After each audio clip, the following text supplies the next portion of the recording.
la distinction entre le cerveau et le cœur est tout à fait traditionnelle. Le cerveau, c'est le lieu de la raison discursive, c'est le lieu du mental, et le cœur, c'est le lieu de l'intuition intellective. Et donc c'est le point central à partir duquel le lien, c'est le lieu de l'intellect agent, pourrait-on dire, dans un autre vocabulaire plus scolastique, plus théologique, mais c'est de la même chose dont on parle. Hein.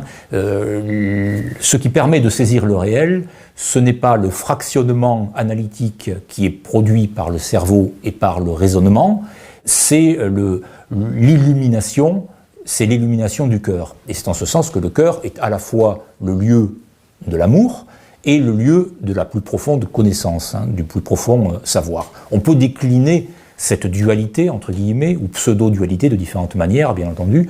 Le cerveau n'est que le satellite du cœur, cela signifie que la Lune n'est que le satellite du Soleil, ou que l'argent n'est que le satellite de l'or. On peut ou parler du soufre et du mercure, hein, mais c'est exactement la même chose qui se dit. Il y a d'un côté un principe féminin passif, lunaire, le cerveau, et puis un principe masculin actif, solaire, le cœur et le caractère centralisé du cœur. Guénon fait d'ailleurs remarquer que le mot lune en anglais, moon, M-O-O-2-N bien sûr, en allemand monde, M-O-N-D, a la même racine que le mens, enfin la A pour racine, le mens latin, M-E-N-S, qui désigne l'esprit, le mental, le cerveau, et mens lui-même étant à l'origine du man anglais, man l'homme.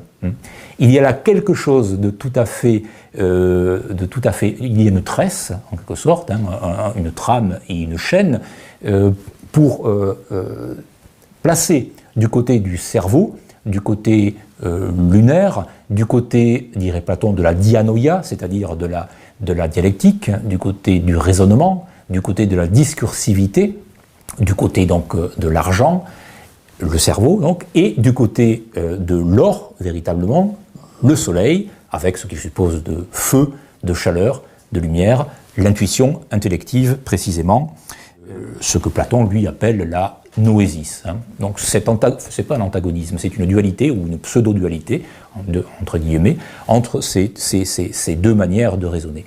La primeur, enfin de raisonner, c'est le cerveau qui raisonne évidemment et pas le cœur, mais ce sont deux modalités d'accès à la connaissance avec un C majuscule, relevant bien entendu, donc la gnose relevant du cœur, hein, et de l'intellectualité, de l'intellectualité sacrée.